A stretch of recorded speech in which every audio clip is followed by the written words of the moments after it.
পঞ্চম শ্রেণীর গণিত বইয়ের আজকের ভিডিওতে আলোচনা করব অধ্যায় 13 পৃষ্ঠা নাম্বার 147।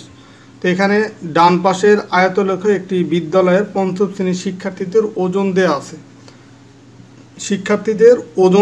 দেয়া আছে। পঞ্চম শ্রেণীর শিক্ষার্থীদের ওজন দেয়া আছে। আর এইখানে শ্রেণী ব্যবধানগুলি দেওয়া আছে যে 20 থেকে 24, 25 থেকে 29, 30 থেকে 34 এই শ্রেণী ব্যবধান দেওয়া আছে। তো শ্রেণী ব্যবধানগুলো হচ্ছে দেওয়া আছে কি আনুভূমিক বরাবর, আর উপরের দিকে দেওয়া আছে তোমার শিক্ষার্থীর সংখ্যা।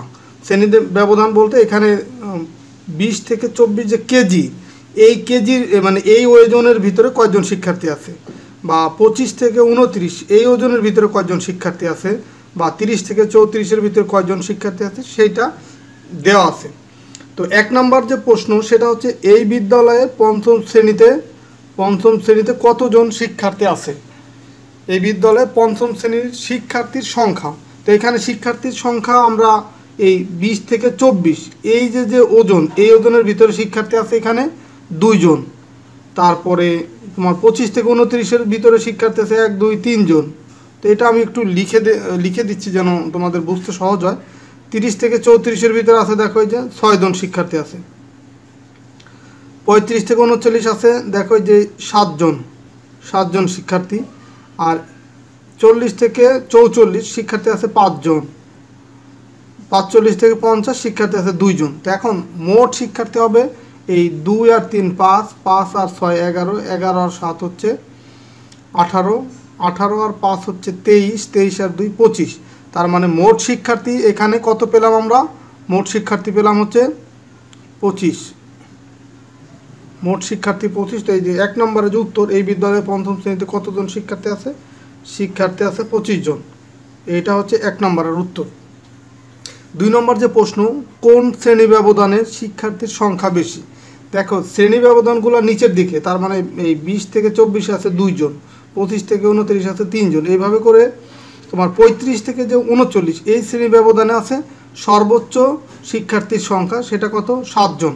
এখানে কোন শ্রেণী ব্যবধানে শিক্ষার্থীর সংখ্যা বেশি? তার মানে এই 35 থেকে 39 এই শ্রেণী ব্যবধানে শিক্ষার্থীর সংখ্যা হচ্ছে সবচাইতে বেশি। যে এই শ্রেণী ব্যবধানে শিক্ষার্থীর সংখ্যা সবচেয়ে বেশি, কারণ দেখো এইখানে যে শিক্ষার্থী বরাবর যে আয়ত লেখাটা আছে এটা কিন্তু সবচাইতে বড়। 3 নম্বর যে প্রশ্ন, 3 নম্বর প্রশ্ন হচ্ছে 35 থেকে 39 শ্রেণী ব্যবধানে শিক্ষার্থীর সংখ্যা শতকরা কত? এই যে 35 থেকে 39-এর ভিতরে যে 7 জন শিক্ষার্থী আছে, তো সেটা শতকরা যদি আমরা প্রকাশ করি তাহলে কত পাবো? তো শতকরার অঙ্কগুলি তোমরা কিন্তু আগে করে আসছো। যেমন শতকরা যদি বের করতে চাই এটা, তো আমরা এই টোটাল শিক্ষার্থী এখানে কত? 25 জন। তো 25 জনের ভিতরে পাবো কতজন? 7 জন। মানে এখানে বলছে যে তোমার 35 থেকে 39 শ্রেণী ব্যবধানে শিক্ষার্থীর সংখ্যা শতকরা কত। তো এখানে আমরা লিখলাম যে 25 জনের ভিতরে তাহলে এই 35 থেকে 39 শ্রেণী ব্যবধান আছে 7 জন। 1 জনের ভিতরে কত হবে? কম হবে, তার মানে 7/25। আর এখানে যদি আমরা 100 জনের ভিতরে বের করি তাহলে হবে 7/25 গুণ হবে 100। তো এটা যদি আমরা কাটাকাটি করি, দেখো এই 25 100-র ভিতরে যাবে হচ্ছে 4 বার, 4 আর 7 গুণ করলে 4 7 কত পাবো? 28। তার মানে 28% হবে। এই শতকরা বলছে মানে হচ্ছে পার্সেন্টেজ দিতে হবে। তার মানে 35 থেকে 39 শ্রেণী ব্যবধানে শিক্ষার্থীর সংখ্যা শতকরায় প্রকাশ করলে পাবো 28%। এখন 4 নম্বর যে প্রশ্নটা আছে 29 কেজির সমান অথবা কম ওজন সম্পন্ন শিক্ষার্থীর সংখ্যা শতকরা কত? তো এখন এখানে 2টা শ্রেণী ব্যবধান, প্রথম 2টা শ্রেণী ব্যবধান খেয়াল করো। 29 কেজির সমান তার মানে 25 থেকে 29 এই পর্যন্ত আসতে পারবে। 29 কেজির সমান অথবা তার কম তার মানে 20 থেকে 24 এটাও হবে। তো এই 25 থেকে 29 আর 20 থেকে 24 এর ভিতরে মোট শিক্ষার্থী আছে কত? 3 আর 2 কত? 5। তার মানে এটাও যদি আমরা এইভাবে ঐকিক নিয়ম করি, এখানে আমরা 25 জনের ভিতরে পাবো হচ্ছে কয়জন? 5 জন। তো এটাকে আমরা ডিরেক্ট একবার লিখি, তাহলে 1 জনের ভিতরে পাবো 5/25। আর এটাকে শতকরায় প্রকাশ করলে এই যে 100 দিয়ে গুণ করবো। তার মানে এই 25 100-র ভিতরে যাবে 4 বার, এই 4 আর 5 গুণ করলে 4 5 20, তার মানে 20%। এটাই হচ্ছে তোমার উত্তর। তো পার্সেন্টেজে প্রকাশ করলে এটা পাবো হচ্ছে 20%। এই 4 নম্বর প্রশ্নের উত্তর যে 29 কেজির সমান অথবা কম। এখানে যদি 29 কেজির সমান অথবা কম যদি না বলতো তাহলে কিন্তু আমরা আগেরটা নিতে পারতাম না। এই সমান অথবা তার কম মানে তার আগের গোলাও নিতে হবে। অথবা যদি বলতো 29 কেজির সমান অথবা তার চেয়ে বেশি ওজন বিশিষ্ট, তাহলে কিন্তু এইখান থেকে ডান দিকের যে মানগুলো ছিল সবগুলো যোগ করতাম। আর এখানে বলছে 29 কেজির সমান অথবা তার কম, তার মানে এই দুইও যাবে আগের সাথে, এই আগের যে শ্রেণী ব্যবধান এটাও যোগ হবে।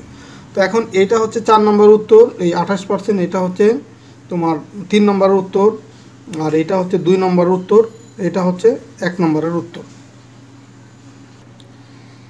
এরপরে দেখো আরেকটা শ্রেণী ব্যবধান দেওয়া আছে, এটা হচ্ছে 4র্থ শ্রেণীর।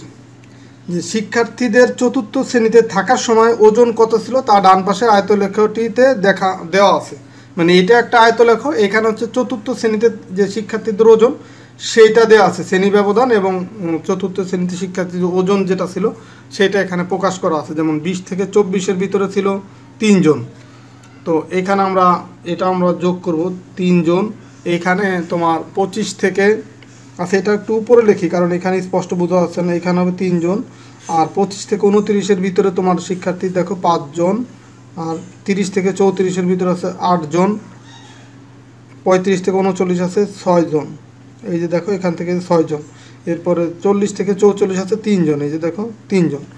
তো এখন তাহলে টোটাল শিক্ষার্থী কত? এই 3 আর 5 8, 8 8 16, 16 আর 6 হচ্ছে 22, 22 আর 3 25। তো এইখানেও মোট শিক্ষার্থীর সংখ্যা কত? 25 জন, 25 জন শিক্ষার্থী। এখন 1 নম্বর যে প্রশ্ন, কোন শ্রেণী ব্যবধানে শিক্ষার্থীর সংখ্যা বেশি? তো আমরা এই আয়তলেখ থেকেই কিন্তু সহজেই দেখতে পাচ্ছি যে আয়তটা সবচেয়ে বড় সেই শ্রেণী ব্যবধানে শিক্ষার্থীর সংখ্যা বেশি। তার মানে এই 30 থেকে 34 এই শ্রেণী ব্যবধানে শিক্ষার্থীর সংখ্যা হচ্ছে সবচেয়ে বেশি। তার মানে এটার উত্তর হচ্ছে তোমার 30 থেকে 34। 2 নম্বর কি? যে 2 নম্বর দেওয়া আছে যে 29 কেজির সমান অথবা কম ওজন সম্পন্ন শিক্ষার্থীর সংখ্যা শতকরা কত? যে আগেরটার মতো, যে 29 কেজির সমান অথবা তার কম। তার মানে এইখানে আছে 5 জন, এখানে আছে 3 জন, তার মানে 8 জন। তো এই 25 জনের ভিতরে 25 জনের ভিতরে 8 জন। আর এটাকে শতকরা যেহেতু প্রকাশ করবো 100 দিয়ে গুণ করব। 25 100-র ভিতরে যাবে হচ্ছে 4 বার, 4 8 32 এত %। এটা হচ্ছে 2 নম্বরের উত্তর।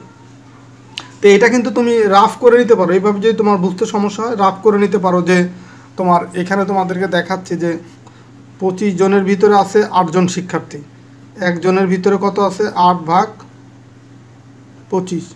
আর 100 জনের ভিতরে কত হবে? 100 জনের ভিতরে হবে 8 গুণ, এখন বেশি হবে তার মানে গুণ করতে হবে, 8 গুণ 25, সরি 8 গুণ 100, এখানে 1000 লিখে ফেলছি। 8 গুণ 100, নিচে হচ্ছে 25, এই 25 100-র ভিতরে যাবে 4 বার, 4 8 32।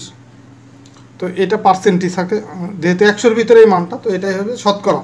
তার মানে এই 2 নম্বর উত্তর কত পেলাম? 32। এরপরে 3 নম্বর, আয়তলেখ 2টি থেকে 4র্থ এবং 5ম শ্রেণীর শিক্ষার্থীদের ওজন সম্পর্কে কি জানতে পারি? তো দেখো এই 4র্থ শ্রেণী আর হচ্ছে আগেরটা ছিল 5ম শ্রেণী, এর ভিতরে আমরা কি জানতে পারি যে তোমার 4র্থ শ্রেণীতে 30 থেকে 34 শ্রেণী ব্যবধানের ভিতরে শিক্ষার্থীর সংখ্যা সবচেয়ে বেশি। আর 5ম শ্রেণীতে শিক্ষার্থীর সংখ্যা হচ্ছে এটা হচ্ছে 35 থেকে 39-এর ভিতরে শিক্ষার্থীর সংখ্যা হচ্ছে সবচেয়ে বেশি। আবার 4র্থ শ্রেণীতে দেখো এই 20 থেকে 24 আর হচ্ছে তোমার 40 থেকে 44 এর ভিতরে হচ্ছে শিক্ষার্থীর সংখ্যা সবচেয়ে কম। আর এইখানে হচ্ছে 20 থেকে 24 এবং 45 থেকে 50-এর ভিতরে শিক্ষার্থীর সংখ্যা সবচেয়ে কম। তো এটাই হচ্ছে 3 নম্বরের উত্তর। তো আশা করি তোমরা আজকের ভিডিওর মাধ্যমে তোমাদেরকে এই 2টা আয়তলেখা যে বর্ণনা করলাম, যে আয়তলেখা এইভাবে দেওয়া থাকলে বিভিন্ন প্রশ্ন থাকবে, সেগুলোও কিভাবে তোমরা অ্যান্সার করতে পারবে সেটা তোমাদেরকে দেখানোর চেষ্টা করলাম। আশা করি তোমরা সঠিকভাবে বুঝতে পারছো। যে জাস্ট হচ্ছে এই 2টা আয়তলেখা কম্পেয়ার করে এই 3 নম্বরের উত্তর। আর বাদ বাকি তোমাদের পরীক্ষায় অনেক সময় যে এই টাইপের আয়তলেখা দেওয়া থাকবে আর পাশে এই প্রশ্নগুলো দেওয়া থাকবে, সেই ক্ষেত্রে তোমাদেরকে এই আয়তলেখা দেখে বা বুঝে সেটা সাপেক্ষে এই অ্যান্সারগুলো বা এই উত্তরগুলো লিখতে হবে বা দিতে হবে। তো ঠিক আছে, সবাই ভালো থাকো, সুস্থ থাকো। আর ভিডিওগুলো ভালো লাগলে অবশ্যই ভিডিওতে লাইক দেবো বা কমেন্টস করে তোমাদের মতামত জানাবো। আর আমরা পরের ভিডিওতে 148 পৃষ্ঠার যে নিয়ে আলোচনা করব, সেখানে যে ম্যাথগুলো আছে সেগুলো তোমাদেরকে বুঝিয়ে দেবো। তো ঠিক আছে, সবাই ভালো থাকো, সুস্থ থাকো, আল্লাহ হাফেজ।